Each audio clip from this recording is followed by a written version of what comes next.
أنفسنا ومن سيئات أعمالنا من يهده الله فلا مضل له ومن يضلل فلا هادي له وأشهد أن لا إله إلا الله وحده لا شريك له وأشهد أن محمدا عبده ورسوله أرسله بالهدى ودين الحق ليظهره على الدين كله ولو كره المشركون. اللهم صل على محمد وعلى آل محمد كما صليت على إبراهيم وعلى آل إبراهيم إنك حميد مجيد. اللهم بارك على محمد وعلى آل محمد كما باركت على إبراهيم وعلى آل إبراهيم إنك حميد مجيد. أما بعد فإن خير الحديث كتاب الله وخير الهدي هدي محمد صلى الله عليه وسلم وشر الأمور محدثاتها وكل محدثة بدعة وكل بدعة ضلالة. يا أيها الذين آمنوا اتقوا الله حق تقاته ولا تموتن إلا وأنتم مسلمون. أعوذ بالله من الشيطان الرجيم. بسم الله الرحمن الرحيم. ولا يحسبن الذين كفروا إنما نملي لهم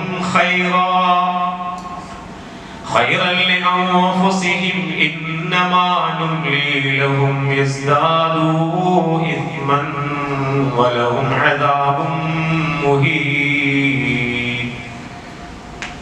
രക്ഷാവും ബഹുമാനം പറഞ്ഞ മുഅ്മിനീങ്ങളെ, സത്യവിശ്വാസിനികളെ,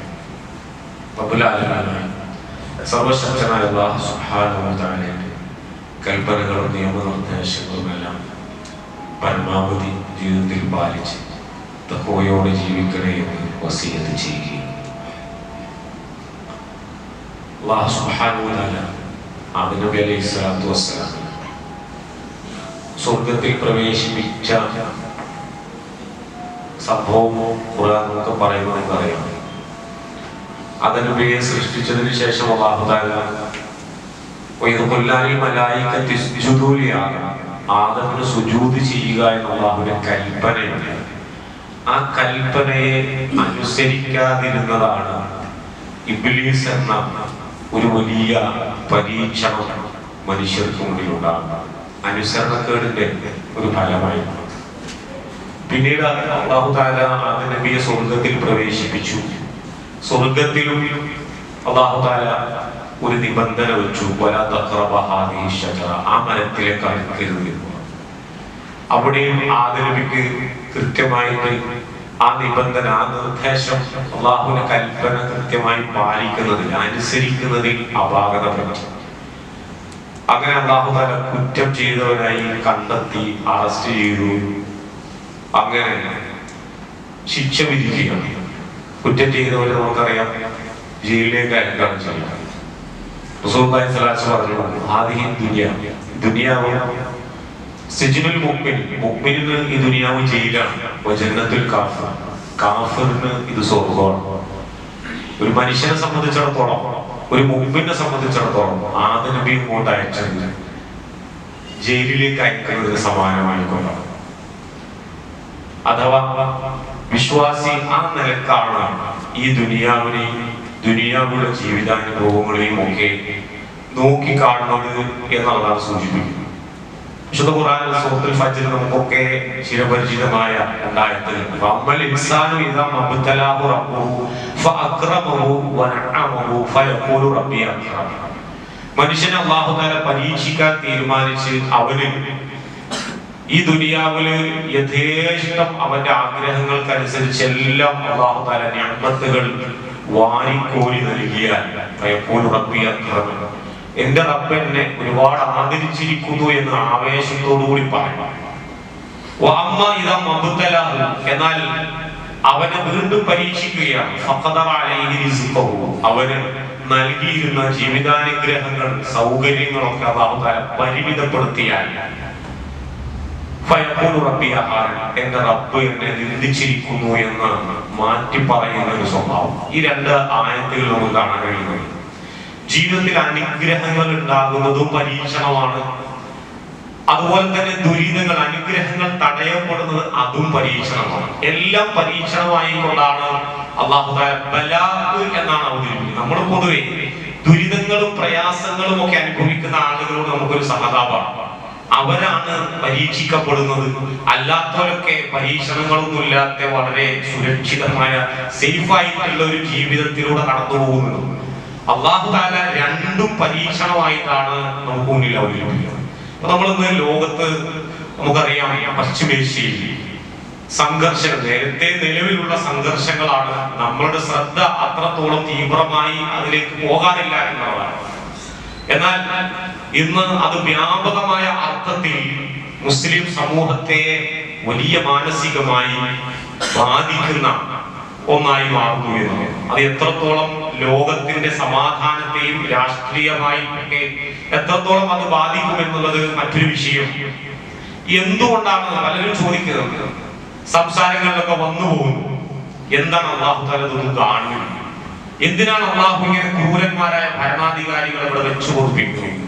ഈ ട്രംപും നെതന്യാഹുവും ഇതുപോലെയുള്ള സാമ്രാജ്യ ഭീകരന്മാരും നാസികളും ഫാഷിസ്റ്റുകളും ഒക്കെ ഇവിടെ കാണിച്ചു കൂട്ടുന്ന അക്രമവും അനീതിയും അല്ലാഹു തആല എന്താണ് ഇതിലൊന്നും ഇടപെടാത്തത്? പടച്ചതമ്പുരാൻ വിചാരിച്ചു കഴിഞ്ഞാൽ ഇതൊക്കെ വളരെ സിമ്പിൾ ആയിട്ട് കൈകാര്യം ചെയ്യാവുന്നതല്ലേ ഉള്ളൂ. പക്ഷേ ഇതിനകത്ത് നമ്മൾ മനസ്സിലാക്കേണ്ട ഒന്നോ, നമുക്കറിയാം നാളെ ബദറിന്റെ ദിനമാണ്, റമദാൻ 17. ഇസ്ലാമിക ചരിത്രത്തിൽ അങ്ങേയറ്റത്തെ ഐതിഹാസികമായ ഒരു പോരാട്ടം നടന്ന സുദിനമാണ്. ആ ദിനത്തിന്റെ തലേ ദിവസം റസൂലുള്ളാഹി സ്വല്ലല്ലാഹു അലൈഹി വസല്ലം സഹാബാക്കളും ബദറിന്റെ രണഭൂമിയിൽ അതിന്റെ തലേ ദിവസം ചുറ്റിക്കറങ്ങിക്കൊണ്ട് യുദ്ധത്തിനുള്ള ഒരുക്കങ്ങളും അതിന് മാനസികമായും അതുപോലെ തന്നെ ശാരീരികമായും വസ്തുക്കൾ കൊണ്ടൊക്കെ മുന്നൊരുക്കങ്ങൾ നടത്തിയിരുന്ന മണിക്കൂറുകളിലൂടെയാണ് നമ്മൾ കടന്നു പോകുന്നത്. ഈ സന്ദർഭത്തിൽ എന്തുകൊണ്ടാണ് അല്ലാഹു തആല ഇങ്ങനെ പരീക്ഷണങ്ങൾ നിരന്തരം ഇടങ്ങേറുകൾ ഉണ്ടാക്കിക്കൊണ്ടിരിക്കുന്നത് എന്നത്? അതിലൊരു ലോജിക്ക് എന്താണ് എന്നുള്ളത് നമ്മൾ കൃത്യമായി മനസ്സിലാക്കാത്തത് കൊണ്ടാണ് അല്ലാഹുവിൽ അമിത പ്രതീക്ഷ പുലർത്തുകയും നമ്മൾ ഇങ്ങനെ വിശ്വാസിയായി നിന്നു കൊടുത്താൽ മതി, ബാക്കിയുള്ള ഇടങ്ങേറുകളൊക്കെ അല്ലാഹു തആല അല്ലാഹുവിന്റെ ഖുദ്റത്ത് കൊണ്ട് അങ്ങോട്ട് എല്ലാം ശരിയാക്കി എടുക്കുമെന്നുള്ള ഒരു തെറ്റിദ്ധാരണ വന്നത്. അല്ലാഹു സുബ്ഹാനഹു വ തആല ഇത്തരം പരീക്ഷണങ്ങളിൽ അല്ലാഹു ഉദ്ദേശിക്കുന്ന ഹിക്മത്ത് എന്താണ് എന്നും അല്ലാഹുവിന്റെ ഉദ്ദേശം എന്താണ് എന്ന് തിരിച്ചറിയാത്തത് കൊണ്ടുള്ള പ്രശ്നമാണ്. അല്ലാഹു തആല ഖുർആനിൽ നമ്മളോട് ചോദിക്കുന്നത്, അമ്മ ഹസിബുതും അൻ തദ്ഖുലൽ ജന്ന, നിങ്ങൾ എന്താണ് വിചാരിച്ചത് സ്വർഗ്ഗത്തിൽ വെറുതെ സിമ്പിൾ ആയിട്ട് നിങ്ങൾക്ക് സ്വർഗ്ഗത്തിൽ അങ്ങ് പ്രവേശിച്ച് കളയാമെന്ന് ധരിച്ചു പോകുന്നുണ്ടോ? വലമാ യജികും അഹലുല്ലദീന ഖലൂ മിൻ ഖബ്ലികും, നിങ്ങൾക്ക് മുമ്പുണ്ടായിരുന്നവർ അനുഭവിച്ചതുപോലെയുള്ള കൊടിയ പരീക്ഷണങ്ങളൊന്നും അനുഭവിക്കാതെ ആമന്ന വഹും ലാ യുഫ്തനൂൻ, ആമന്ന ഞങ്ങൾ മുമ്പിനായി എന്നൊരൊറ്റ വാക്കിനെ തുടർന്ന് അല്ലാഹു തആല എന്ന സ്വർഗ്ഗത്തിൽ പോയിക്കോ, പേടിക്കണ്ട എന്ന് പറഞ്ഞുകൊണ്ട് അല്ലാഹു വളരെ ലളിതമായത് കൈകാര്യം ചെയ്യുമെന്നാണ് നമ്മൾ വിചാരിക്കുന്നത്. വലഖദ് ഫതന്നല്ലദീന മിൻ ഖബ്ലികും, നിങ്ങൾക്ക് മുമ്പുണ്ടായിരുന്നവരെ ഒരുപാട് അല്ലാഹു തആല പരീക്ഷിച്ചിട്ടുണ്ട്. മസ്സതുഹുൽ ബഅ്സാ വദറ, അവരെ അങ്ങേയറ്റത്തെ ഉപദ്രവങ്ങളും പരീക്ഷണങ്ങൾ, ആപത്തുകൾ അവരെ ബാധിച്ചു, നേർക്കുനേരെ ബാധിച്ചു. ഹത്ത, എത്രത്തോളം എന്നാൽ യഖൂല റസൂൽ വല്ലദീന ആമനൂ മഅഹു, പ്രവാചകന്മാരടക്കം അഥവാ ക്ഷമയുടെ, സഹനത്തിന്റെ, അല്ലാഹുവിന്റെ നടപടിക്രമങ്ങൾ അത് നേർക്കുനേരെ അതിന്റെ അന്തരാർത്ഥങ്ങൾ അറിയുന്ന പ്രവാചകന്മാർ കൊടിയ പരീക്ഷണങ്ങൾ അനുഭവിക്കുമ്പോൾ പറഞ്ഞു പോയിട്ടുണ്ട് എന്നാണ് അല്ലാഹു തആല പറയുന്നത്. എന്നാണ് അള്ളാഹ് സഹായിക്കുക. നീ എന്നാ സഹായിക്കും? ഇത്രമാത്രം കൊടും ക്രൂരത മുസ്ലിമീങ്ങൾ അനുഭവിക്കുമ്പോൾ ഇനി എന്ന് സഹായം ഉണ്ടാകുമെന്ന് പ്രവാചകന്മാരോടൊപ്പം ജീവിക്കുന്ന സഹാബാക്കളും പറഞ്ഞുപോയ സന്ദർഭങ്ങൾ ഖുർആൻ എടുത്ത് പറയുന്നു. റസൂലുള്ളാഹി സ്വല്ലല്ലാഹു അലൈഹി വസല്ലമയുടെ അടുത്തേക്ക് ഖുബൈബ് റളിയല്ലാഹു അൻഹു, അമ്മാർ, യാസിർ കുടുംബങ്ങൾ, സുമയ്യ റളിയല്ലാഹുവിനെയും അമ്മാറിനെയും യാസിറിനെയും ഒക്കെ ഈത്തപ്പനയിൽ കെട്ടിയിട്ട് മർദ്ദിച്ച്, ക്രൂരമായി മർദ്ദിച്ച് അവസാനം 3 പേരുടെയും ചലനമറ്റുപോയി, അനങ്ങനില്ല, മരിച്ചു എന്ന് വിചാരിച്ച് ഉപേക്ഷിച്ചു പോയപ്പോ ഖുബൈബ് റളിയല്ലാഹു ഓടി വന്നു. കാരണം തന്റെ രക്തബന്ധുക്കളാണ്, തന്റെ സഹോദരനും പിതാവും ഒക്കെ അടങ്ങുന്ന കുടുംബാംഗങ്ങളാണ്. നോക്കുമ്പോ ജീവന്റെ തുടിപ്പുണ്ട്. റസൂലുള്ളാഹിന്റെ അടുത്ത് ഓടി ചെന്നിട്ട് അല്ലാഹുവിന്റെ റസൂലേ, നിങ്ങൾ ദുആ ചെയ്യുന്നില്ലേ, പടച്ചോന്റെ സഹായം കിട്ടാൻ വേണ്ടി ദുആ ചെയ്യുന്നില്ലേ എന്ന് ചോദിച്ചപ്പോ റസൂലുള്ളാഹി സ്വല്ലല്ലാഹു അലൈഹി വസല്ലം അപ്പോഴും പറഞ്ഞു കൊടുക്കുന്നത് പൂർവികരുടെ കഥകളാണ്. അവര് വിശ്വാസത്തിന്റെ പേരിൽ അഭിമുഖീകരിക്കേണ്ടി വന്ന കൊടിയ പരീക്ഷണങ്ങളുടെ ചരിത്രം പറഞ്ഞ റസൂലുള്ളാഹി സ്വല്ലല്ലാഹു അലൈഹി വസല്ലം പറഞ്ഞു കൊടുക്കുന്നത് ഇങ്ങനെയുള്ള കൊടിയ പരീക്ഷണങ്ങൾ ഉണ്ടായപ്പോഴും അവരുടെ ദീനിൽ നിന്ന് ഒരിഞ്ച് അവര് പിറകോട്ട് പോയില്ല എന്നതാണ്. അതാണ് ഇസ്ലാമിന്റെ ഏറ്റവും അടിസ്ഥാനം എന്ന് പറയുന്നത്. നമ്മൾ നിലകൊള്ളുന്ന അല്ലാഹുവിന്റെ കലിമത്ത് തൗഹീദ്, ഈ ദീനിൽ നമ്മൾ ചവിട്ടിയിറക്കുന്നത് നമ്മുടെ പാദങ്ങൾ പതറുന്നുണ്ടോ, ഇളകുന്നുണ്ടോ? നമ്മുടെ നെഞ്ചകം പറക്കാം, ഭയം മനസ്സിലുണ്ടാകാം. പക്ഷേ അല്ലാഹുവിന്റെ ദീനിൽ നിന്ന്, ആദർശത്തിൽ നിന്ന്, നിലപാടിൽ നിന്ന്, ലക്ഷ്യത്തിൽ നിന്ന് അത് നമ്മളെ വ്യതിചലിപ്പിക്കാൻ പ്രേരിപ്പിക്കുന്നുണ്ടോ എന്നുള്ളതാണ്. അല്ലാഹു സുബ്ഹാനഹു വ തആല സത്യവിശ്വാസികളോട് പറയുന്നുണ്ട് ഖുർആനിൽ. മഹാനായ അബ്ദുല്ലാഹ് ഇബ്നു റവാഹ റളിയല്ലാഹു അൻഹു മരണാസന്ന സമയത്ത് പേടിച്ച് കരഞ്ഞുപോയ 2 ആയത്തുകളാണ്. വഇൻ മിൻകും ഇല്ലാ വാരിദുഹാ കാന അലാ റബ്ബിക ഹത്മൻ മഖ്ദിയ. നിങ്ങൾ ഓരോരുത്തരും ആ നരകത്തിന്റെ മീതെ കൂടി, നരകത്തിന്റെ അരികിലൂടെ നിങ്ങൾ കടന്നു പോകും, നരകത്തിന്റെ മേലെ കൂടെ നിങ്ങൾ കടന്നു പോകും. അതിന്റെ അടുത്ത് നിങ്ങൾ എല്ലാവരും നാം എത്തിക്കുമെന്ന് ഖുർആൻ പറയുന്ന ഈ ആയത്ത് കേട്ടിട്ട് പേടിച്ചു പോയി. അഥവാ നരകത്തിന്റെ അടുത്ത് എത്ര വിശ്വാസികളാണെങ്കിലും പ്രവാചകന്മാരടക്കം നരകത്തിന്റെ കുറുകെ അല്ലാഹു തആല സ്ഥാപിച്ചിട്ടുള്ള സിറാത്തിലൂടെ കടന്നു പോകണം. അവിടെ നിന്ന് അല്ലാഹു തആല പിന്നീട് എന്ത് ചെയ്യും? മുത്തഖികളായ ആളുകളെ ആ പ്രയാണത്തിൽ അല്ലാഹു തആല രക്ഷപ്പെടുത്തി കൊണ്ടുപോകും. അവരെ സ്വർഗ്ഗത്തിലേക്ക് രക്ഷപ്പെടുത്തി എത്തിക്കും. അക്രമികളായ, കുറ്റവാളികളായ ആളുകൾ അതിലേക്ക് മുഖം കുത്തി, മുട്ടുകുത്തി പതിക്കും എന്ന് ഖുർആൻ പറയുന്നു. അതുകൊണ്ട് അല്ലാഹുവിന്റെ ഒരു നടപടിക്രമമാണ്. അത് എത്രത്തോളം അടിവരട്ട് അല്ലാഹു തആല പറയുന്നത്, കാന അലാ റബ്ബിക ഹത്മൻ മഖ്ദിയ. അത് നിന്റെ റബ്ബിന്റെ ഗണ്ഡിതമായ, നടപ്പിലാക്കപ്പെടുന്നതുമായ ഒരു തീരുമാനമാണ്. അല്ലാഹുവിന്റെ ഗണ്ഡിതമായ, മാറ്റം വരാത്ത, അല്ലാഹു തആല നടപ്പിലാക്കുമെന്ന് പറയുന്ന തീരുമാനമാണ്. അല്ലെങ്കിൽ ഇപ്പൊ എന്തിനാണ് നരകത്തിന്റെ മീതെ കൂടെ കൊണ്ടുപോകുന്നത്? നേരിട്ട് തന്നെ സ്വർഗ്ഗത്തിൽ കൊണ്ടുപോയാൽ പോരെ എന്ന് നമുക്ക് ചിന്തിച്ചേക്ക്. ഇത് അല്ലാഹുവിന്റെ തീരുമാനമാണ്. ഇതുപോലെ തന്നെയാണ് സത്യവിശ്വാസികളെ ഇങ്ങനെ പരീക്ഷണങ്ങളുടെ നൂൽപാലത്തിലൂടെയാണ് പടച്ചതമ്പുരാൻ അവരെ മുന്നോട്ട് കൊണ്ടുപോകുക എന്നാണ്. ഇങ്ങനെ പരീക്ഷിക്കുന്നത് വിശ്വാസികൾക്കും അവിശ്വാസികൾക്കും അതുകൊണ്ടുള്ള ഗുണവും ദോഷവും എന്താണ്? അതാണ് വിശുദ്ധ ഖുർആൻ നമുക്കത് വിശദീകരിച്ചു തരുന്നത്. സത്യനിഷേധികൾ അവർക്ക് സാവകാശം, ജീവിതത്തിൽ അവരിങ്ങനെ അക്രമങ്ങൾ ചെയ്യുന്നു, ഒന്നും സംഭവിക്കുന്നില്ല. അവര് സുരക്ഷിതർ, സാമ്പത്തികമായി ഭദ്രതയുള്ളവർ, വൻ സൈനിക ശക്തിയുടെ ശേഖരമുള്ളവർ, വൻ ആയുധ ശേഖരമുള്ളവർ, ഇങ്ങനെ ഇത്രമാത്രം കൊടും ക്രൂരതകളും അനീതിയും ലോകത്ത് കാഴ്ചവെച്ചിട്ട് ഒന്നും സംഭവിക്കുന്നില്ല. അല്ലാഹു തആല പറയുന്നു, അവർക്ക് അല്ലാഹു കുറച്ച് സമയം അനുവദിച്ചു കൊടുക്കുന്നു എന്നുള്ളത്, അവർക്കൊന്നും സംഭവിക്കുന്നില്ല എന്നുള്ളത് അവർക്ക് ഖൈറാണ് എന്ന് വിചാരിക്കേണ്ട. ഖൈറൻ ലി അൻഫുസിഹിം, അവരുടെ സ്വന്തങ്ങൾക്ക് അത് ഒരിക്കലും ഗുണമല്ല. ഇന്നമാ നുംലി ലഹും, അല്ലാഹു അവർക്ക് സാവകാശം നൽകുന്നത് കൊണ്ട് എന്താണ് സംഭവിക്കാൻ പോകുന്നത് അറിയോ? ലിയസ്ദാദു ഇസ്മൻ, അവരുടെ പാപങ്ങൾ ഇവിടെ അങ്ങനെ പെരുകി വരും എന്നുള്ളതാണ്. പാപങ്ങൾ പെരുകണം എന്നുള്ളത് അള്ളാഹുവിന്റെ തീരുമാനം. അവരുടെ അക്രമങ്ങൾ അവർക്ക് സാവകാശം കിട്ടുമ്പോ, അവരുടെ കാര്യത്തിൽ അള്ളാഹുവിൽ നിന്ന് പ്രത്യേകമായ ശിക്ഷാ നടപടികളൊന്നും വരാതിരിക്കുമ്പോ ഒരു ആത്മവിശ്വാസം വരികയും തങ്ങളാണ് ശരി എന്ന ഒരു ധാർഷ്ട്യം വരികയും അത് കൂടുതൽ അക്രമവും അനീതിയും അഴിച്ചുവിടാൻ അവരെ പ്രേരിപ്പിക്കുകയും ചെയ്യും. എന്നാൽ അവർക്ക് നിന്ദ്യമായ ശിക്ഷയാണ് അനുഭവിക്കാനുള്ളത്. എന്നിട്ട് തൊട്ടടുത്ത ആയത്തിൽ അല്ലാഹു തആല വിശ്വാസികളോട് പറയാം, ഇനി മുഅ്മിനീങ്ങളായ ആളുകൾ വിചാരിക്കേണ്ട പോലെ അല്ലാഹു തആല ഈ കാഫിറുകളെ സുരക്ഷിതമായി ഇവിടെ ഒരു പ്രയാസവും ഇല്ലാതെ ഒരു തിരിച്ചടിയും ഇല്ലാതെ ഇവർ ഇവിടെ ഇങ്ങനെ സ്വച്ഛമായി തോന്നിവാസം ചെയ്ത് വിഹരിക്കുന്നത് കണ്ടിട്ട് മുഅ്മിനീങ്ങൾ അത് കണ്ടിട്ട് അങ്ങനെ കൊതിച്ചു പോണ്ട, അവരെ വെറുതെ വിടുമെന്ന് വിചാരിക്കണം. മുഅ്മിനീങ്ങളെയാണ് ദുനിയാവിൽ അല്ലാഹു തആല പിടികൂടാൻ. ആലോചിച്ചപ്പോൾ നിങ്ങൾ മുഅ്മിനീങ്ങളെ അല്ലാഹു തആല വിട്ടുകളയുമെന്ന് വിചാരിക്കേണ്ട. നിങ്ങൾ ഇപ്പോൾ അനുഭവിക്കുന്ന ഈ സുരക്ഷിതമായ, സ്വച്ഛമായ, ശാന്തമായ, സുന്ദരമായ സാമൂഹ്യ, രാഷ്ട്രീയ, കുടുംബ, തൊഴിൽ ജീവിതമുണ്ടല്ലോ, ഈ ജീവിതത്തിലൂടെ അങ്ങനെ അങ്ങോട്ട് കഴിഞ്ഞ് അങ്ങനെ അന്ധശ്വാസം വലിച്ച റാഹത്തായിട്ട് ജീവിച്ചു പോകാം എന്ന് വിചാരിക്കണ്ട. അല്ലാഹു തആല പറയാം, ഹത്താ യമീസൽ ഖബീസ മിനത് ത്വയ്യിബ്, ത്വയ്യിബിൽ നിന്ന് ഖബീസ് അഥവാ വിശിഷ്ടമായത് നല്ലതും ചീത്തയും ഏതാണ് എന്ന് തിരിച്ചറിയുമാറാകുവോളം അല്ലാഹു തആല നിങ്ങളെ നിരന്തരം പരീക്ഷിച്ചു കൊണ്ടിരിക്കും എന്നാണ്.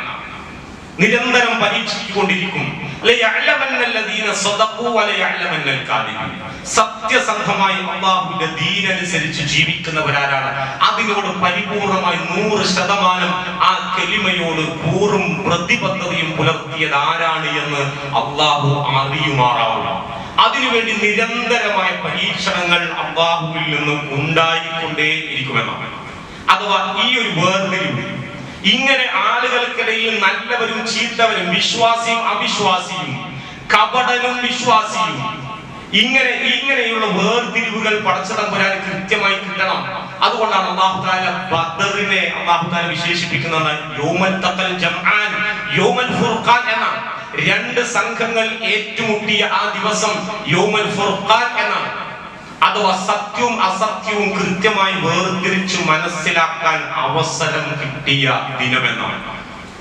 സത്യവും അസത്യവും മനസ്സിലാക്കാൻ, അഥവാ ആ പോരാട്ടത്തോടുകൂടി ഒരു കാര്യം ലോകത്ത് തെളിയിക്കപ്പെട്ടു. അഥവാ വിശ്വാസികളുടെ സ്ഥൈര്യം, അവരുടെ ധൈര്യം, അവരുടെ ഈമാൻ, അവരുടെ പോരാട്ട വീര്യം, അവരുടെ സമർപ്പണ ബോധം, ഇതൊക്കെ അല്ലാഹു തആല മനസ്സിലാക്കി അത് അംഗീകരിച്ചു. ലോകം അത് ഉൾക്കൊണ്ടു. വെറും 313 പേരാണെങ്കിലും ആ റോമും പേർഷ്യയും, ഇന്ന് ഇറാൻ അടങ്ങുന്ന പേർഷ്യ അന്നത്തെ വലിയ സാമ്രാജ്യത്വ ശക്തിയായിരുന്നു. ആ സാമ്രാജ്യത്വ ശക്തിയുടെ അതിന്റെ ഒരു ആത്മവിശ്വാസം ഇന്നും പേർഷ്യക്കാരായ ആളുകൾക്കുണ്ട് എന്നുള്ളതാണ്. വലിയ ആയുധ ശേഖരമുള്ള വൻ ശക്തികളെ വെല്ലുവിളിക്കാൻ അവരെ പ്രേരിപ്പിക്കുന്നത്. ആ പേർഷ്യയും റോമും ഒക്കെ ലോകത്തെ ഇവർ രണ്ടുപേർ പങ്കിട്ടെടുത്തിരിക്കും. ഈ 313 പേരുണ്ടാക്കിയ വിജയം ലോകത്ത് വലിയ ഓളം സൃഷ്ടിച്ചു എന്നതാണ്. അവരുടെയൊക്കെ രാഷ്ട്രീയമായ ഇടപെടലുകൾക്ക്, നയതന്ത്ര ബന്ധങ്ങൾ ഈ സാമ്രാജ്യത്വ ശക്തികളുമായി ഉണ്ടാക്കിയെടുക്കാൻ ഈ ബദറിലൂടെ സാധിച്ചു എന്ന്. അഥവാ വിശ്വാസിയും അവിശ്വാസിയും ഈമാനിൽ അതിന്റെ മാറ്റ് തിരിച്ചറിയാനുള്ള അവസരം ഉണ്ടായി എന്നുള്ളതാണ്. അന്താരാഷ്ട്ര തലത്തിൽ അംഗീകാരം ഉണ്ടായി. ഖുറൈശികളുടെ വ്യാപാര കുത്തക, നമുക്കറിയാം, ഹുർമൂസ് കടലിടുക്ക് പേർഷ്യക്കാരുടെ ഇറാനിന്റെ ഒരു നിയന്ത്രണത്തിലാണ്.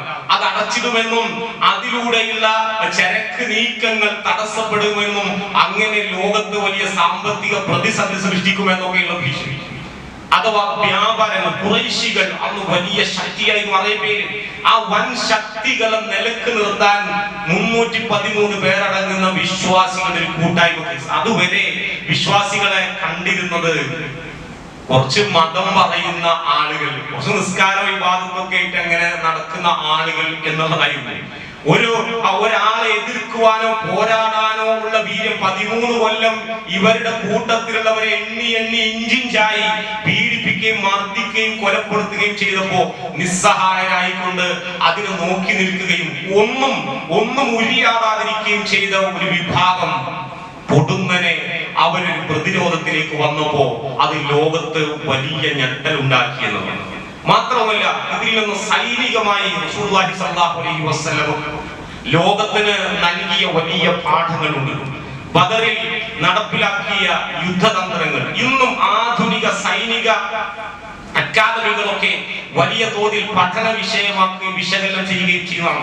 റസൂലുള്ളാഹി സ്വല്ലല്ലാഹു അലൈഹി വസല്ലം തലേ ദിവസം പോയിക്കൊണ്ട് അവിടെ ജലസ്രോതസ്സുകൾ, ബദറിന്റെ പരിസരത്തുള്ള ജലസ്രോതസ്സുകളൊക്കെ ആദ്യമേ കൈയടക്കി വെച്ചു. അതുകൊണ്ട് തന്നെ വിശ്വാസികൾക്ക് ജല ദൗർലഭ്യത അനുഭവിക്കേണ്ടി വന്നില്ല. മാത്രവുമല്ല ഖുറൈശികൾ ഇത്തരത്തിലുള്ള യുദ്ധതന്ത്രമൊന്നും അവരെ ആയുധത്തിലും ആൾബലത്തിലും മാത്രം ആത്മവിശ്വാസം കൊണ്ടതുകൊണ്ട് വെള്ളം കിട്ടാതെ വലിയ പ്രയാസം ഒരു യുദ്ധത്തിൽ അനുഭവിക്കേണ്ടി വന്നു. അതുപോലെ തന്നെ യുദ്ധത്തിലുള്ള ഫോർമേഷൻ, സൈനിക വിന്യാസം, അന്ന് വരെ ആ കാലഘട്ടങ്ങളിലൊക്കെ യുദ്ധം ഉണ്ടാവുന്നത് ഒന്നായിട്ട് അങ്ങോട്ട് പടക്കളത്തിലേക്ക് ഇറങ്ങിയിട്ട് കൂട്ടായിട്ട് അങ്ങനെ യുദ്ധം ചെയ്യലായിരുന്നു. സ്കാറ്റേർഡ് ആയിക്കൊണ്ട് ചിന്നിച്ചിതറിക്കൊണ്ടുള്ള യുദ്ധം. പക്ഷേ റസൂലുള്ളാഹി സ്വല്ലല്ലാഹു അലൈഹി വസല്ലം കൃത്യമായ സൈനികമായ അച്ചടക്കത്തോടുകൂടി വരികൾ നിർത്തിക്കൊണ്ടാണ് റസൂലുള്ളാഹി സ്വല്ലല്ലാഹു അലൈഹി വസല്ലം യുദ്ധത്തിന് അണികളെ യുദ്ധത്തിലെ ഏറ്റവും പോർവിളി ഉയർത്താൻ കരുത്തുള്ള നല്ല പരിചയ സമ്പന്നരായ യോദ്ധാക്കളെ മുന്നിൽ നിർത്തി. അതിന്റെ പിന്നിൽ അമ്പെയ്ത്തുകാരെ നിർത്തി. അതിന്റെ പിന്നിൽ ആയുധങ്ങളില്ലാത്ത ദുർബലർ ആയിട്ടുള്ള ആളുകൾ നിർത്തി. മാത്രമല്ല റസൂലുള്ളാഹി സ്വല്ലല്ലാഹു അലൈഹി വസല്ലം പരമാവധി ശത്രുക്കൾ അവരുടെ പോരാട്ടത്തിന്റെ അങ്ങേയറ്റം പോരാട്ട വീര്യം പുറത്ത് എടുത്ത് അത് ജീവൻ ഭീഷണിയാകുമ്പോൾ മാത്രം, അവർ തളരുമ്പോൾ മാത്രമേ നിങ്ങളുടെ സർവശക്തിയും കരുത്തും പുറത്തെടുക്കാവൂ എന്ന റസൂലുള്ളാഹി സ്വല്ലല്ലാഹു അലൈഹി വസല്ലമയുടെ തന്ത്രം ഇന്നും സൈനിക അക്കാദമികളിൽ അസിമെട്രിക് വാർഫെയർ എന്നൊരു തന്ത്രം തന്നെ സൈനികരെ പഠിപ്പിക്കപ്പെടുന്നുണ്ട് എന്നതാണ്. ഇത് റസൂലുള്ളാഹി സ്വല്ലല്ലാഹു അലൈഹി വസല്ലം സ്വീകരിച്ച സൈനിക നടപടിയിൽ നിന്ന് കടമെടുത്തതാണ്. അതുപോലെ തന്നെ അവിടുന്ന് പ്രതിരോധത്തിലൂന്നിയ ആക്രമണമായിരുന്നു. ഇറാനെ സംബന്ധിച്ച് പറയുന്നുണ്ട് പല വാർത്തകളിലും. കാരണം കുറെ മിസൈലുകളുണ്ട്. അമേരിക്കക്ക് ഇവരുടെ വില കുറഞ്ഞ ഒരു മിസൈലിനെ തകർക്കണമെങ്കിൽ കോടിക്കണക്കിന് രൂപ ചെലവരുന്നു. ഇവർക്കാകട്ടെ ഒരു മിസൈലിന് കുറഞ്ഞ ചെലവേ വരുന്നുള്ളൂ എന്ന്. ഇങ്ങനെ ഇത് റസൂലുള്ളാഹി സ്വല്ലല്ലാഹു അലൈഹി വസല്ലം പ്രതിരോധത്തിലൂന്നിയിട്ടുള്ള ഒരു യുദ്ധതന്ത്രം അവിടുന്ന് ലോകത്തെ പഠിപ്പിച്ചു. ശത്രുക്കൾ പരമാവധി പൊരുതി തളരുക, അവിടെ പ്രതിരോധം തളർന്നു പോകുമ്പോൾ അവർക്കെതിരെ വിജയം വരിക്കുക എന്ന തന്ത്രം റസൂലുള്ളാഹി സ്വല്ലല്ലാഹു അലൈഹി വസല്ലം നടപ്പിലാക്കി. അതുപോലെ തന്നെ യുദ്ധത്തിന് മുമ്പ് ഇന്റലിജൻസ് സംവിധാനം, ശത്രുക്കളുടെ നീക്കങ്ങൾ മുൻകൂട്ടി അറിയുന്നതിന് വേണ്ടി റസൂലുള്ളാഹി സ്വല്ലല്ലാഹു അലൈഹി വസല്ലം 10ഓളം വരുന്ന സ്വഹാബാക്കളെ രഹസ്യമായി അവരുടെ നീക്കങ്ങൾ അറിയാൻ വേണ്ടി നിയോഗിച്ചു. ഒരുപാട് കാര്യങ്ങൾ അതിലൂടെ മനസ്സിലാക്കാൻ കഴിഞ്ഞു. പിന്നീട് ആ സംഘം പിടിക്കപ്പെട്ടു എന്നുള്ളത് മറ്റൊരു യാഥാർത്ഥ്യം. എന്നിരുന്നാലും ഇങ്ങനെ രഹസ്യ നീക്കങ്ങളിലൂടെ ശത്രു സൈന്യത്തിന്റെ ഇന്റലിജൻസ് സംവിധാനങ്ങളെയൊക്കെ അട്ടിമറിക്കാനും മനസ്സിലാക്കിയെടുക്കാനുമുള്ള യുദ്ധതന്ത്രങ്ങൾ ലോകത്തിന് മുമ്പിൽ റസൂലുള്ളാഹി സ്വല്ലല്ലാഹു അലൈഹി വസല്ലം കാഴ്ചവെച്ചു. അതുപോലെ തന്നെ ഒരു സൈക്കോളജിക്കൽ വാർഫെയർ അഥവാ റസൂലുള്ളാഹി സ്വല്ലല്ലാഹു അലൈഹി വസല്ലം അന്നത്തെ യുദ്ധത്തിൽ ഉണ്ടായിരുന്ന ഒരു സംവിധാനമാണ് മുബാറസ എന്നത്. ദ്വന്ദ്വയുദ്ധത്തിൽ റസൂലുള്ളാഹി സ്വല്ലല്ലാഹു അലൈഹി വസല്ലം തെരഞ്ഞെടുത്തത് ഹംസ, അലി, ഉബൈദത്ത് റളിയല്ലാഹു തുടങ്ങിയ വളരെ കരുത്തുറ്റ പോരാളികളെയായിരുന്നു. അതുകൊണ്ട് തന്നെ ശത്രു സൈന്യം ഇവരെ കണ്ടപ്പോൾ തന്നെ യുദ്ധക്കളത്തിലേക്ക് ഇവര് ഇറങ്ങിയ ഉടനെ തന്നെ മാനസികമായി അവരുടെ പോരാട്ട വീര്യം തളർന്നുപോയിരുന്നു എന്നുള്ളത് കാണാൻ. മാനസികമായ മേൽക്കോയ്മ പോലും റസൂലുള്ളാഹി സ്വല്ലല്ലാഹു അലൈഹി വസല്ലം യുദ്ധത്തിലൂടെ നേടിയെടുത്തു. സാമ്പത്തികമായ പ്രത്യാഘാതങ്ങൾ ഉണ്ടാക്കാൻ കഴിയും. അതുപോലെ തന്നെ ആത്മീയമായ പ്രതിഫലനങ്ങൾ എണ്ണം കുറവാണെങ്കിലും വിശ്വാസികൾക്ക് അതിലൂടെ കൈവന്ന ആത്മവിശ്വാസവും വിജയവും അത് എത്ര സംഘമാണ് എണ്ണത്തിൽ കുറവായിരുന്നിട്ടും വലിയ സംഘങ്ങൾ, എണ്ണത്തിൽ കൂടുതലുണ്ടായ സംഘങ്ങളെ, സൈന്യങ്ങളെ പരാജയപ്പെടുത്തിയത് എന്ന് വിശുദ്ധ ഖുർആൻ. അഥവാ അല്ലാഹു സുബ്ഹാനഹു വ തആലയുടെ കൃത്യമായ ഇടപെടൽ അല്ലാഹുവിന്റെ സഹായം വമൻ നസ്റു ഇല്ലാ മിൻ ഇൻദില്ലാഹ്, അല്ലാഹുവിൽ നിന്നാണ് സഹായം എന്ന വലിയ യാഥാർത്ഥ്യം മുസ്ലിമീങ്ങളെ വിശ്വാസികളെ ലോകത്തിന് അല്ലാഹു തആല പകർന്നു കൊടുക്കുകയാണ്. ആയുധം കൊണ്ടല്ല, ആൾബലം കൊണ്ടല്ല, വൻ സൈനിക ശക്തി കൊണ്ടല്ല, യുദ്ധ കപ്പലുകളും യുദ്ധവിമാനങ്ങളും പോർ വിമാനങ്ങളും വലിയ കെട്ടിടങ്ങളും വ്യവസായങ്ങളും സാമ്പത്തികമായിട്ടുള്ള വലിയ ബാങ്കുകളും ഇതൊക്കെ ഒരു രാജ്യത്തിന് ഉണ്ട് എങ്കിൽ ഇങ്ങനെ മറ്റുള്ള രാജ്യങ്ങളുടെ മേൽ കുതിര കയറാനുള്ള ആത്മവിശ്വാസം ഉണ്ടാകുമെങ്കിൽ ഒരു വിശ്വാസിയെ സംബന്ധിച്ചിടത്തോളം ഇതൊന്നുമല്ല അയാൾ വിജയത്തിലേക്ക് നയിക്കുന്നത്. അത് അല്ലാഹുവിലുള്ള അടിയുറച്ച വിശ്വാസമാണ്, ഈമാനും തവക്കുലുമാണ് എന്നാണ്. ആ ഈമാനും തവക്കുലുമാണ് വിശ്വാസികളെ വിജയത്തിലേക്ക് നയിച്ചത് എന്നുള്ളത് വിശുദ്ധ ഖുർആൻ അടിവരയിട്ട് നമ്മൾ ഓർമ്മപ്പെടുത്തുന്നത്. അഥവാ യുദ്ധത്തിന്റെ തലേ ദിവസം യുദ്ധം ചെയ്യാനുള്ള കൃത്യമായ പരിശീലനവും ശാരീരികമായ മെയ്വഴക്കം ഉണ്ടാക്കിയെടുക്കല്ല വിശ്വാസികൾ ചെയ്തത്. പോരാടാൻ വേണ്ടി ശാരീരികമായി അവര് സന്നദ്ധരായിരുന്നു എങ്കിലും അല്ലാഹു തആല പറഞ്ഞതാണ്, നിങ്ങൾ നിങ്ങളെ കൊണ്ട് സാധിക്കുന്ന സർവശക്തിയും നിങ്ങൾ ഒരുങ്ങുക എന്നാണ്.